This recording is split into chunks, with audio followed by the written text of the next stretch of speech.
The struggle for equal rights for African Americans and for an end to racial terror, segregation, and exclusion in the United States has been in existence since and prior to the Reconstruction era. When the Civil War ended, leaders turned to the question of how to reconstruct the nation.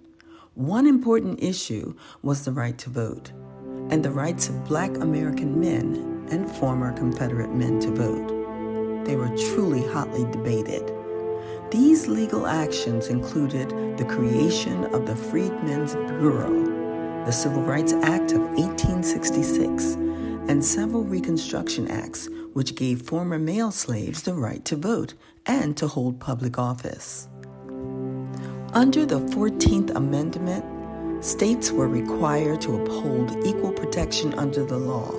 However, Black codes, Jim Crow laws, and a massive propaganda campaign were successfully implemented at different periods in the Southern and United States to enforce racial segregation and curtail the power of Black people and voters.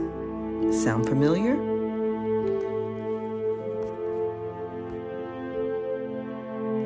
The civil rights movement took many forms, and participants used a wide range of means to make the demands of African Americans felt, such as sit-ins, boycotts, protest marches, freedom rides, and lobbying government officials for legislation and legislative action.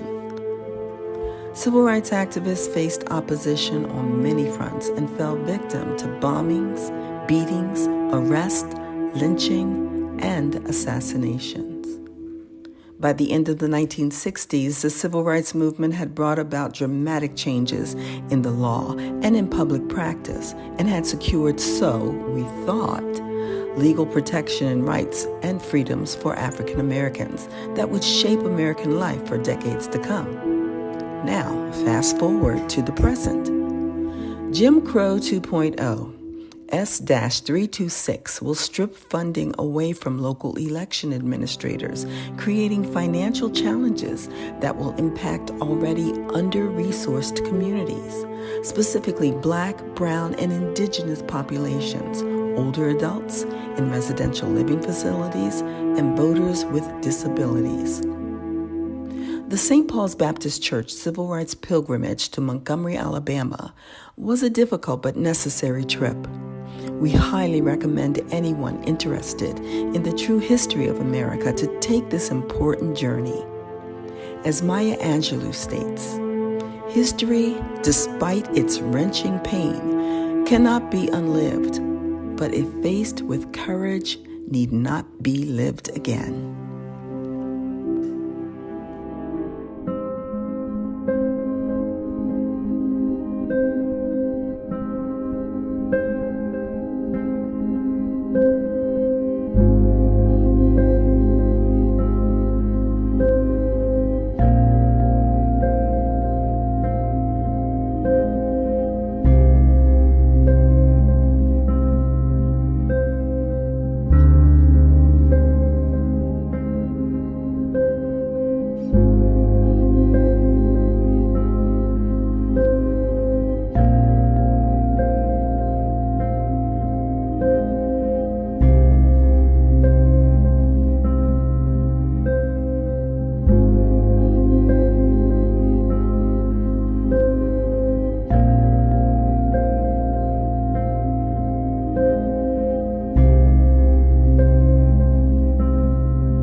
Everywhere I go, I'm gonna let it shine. Every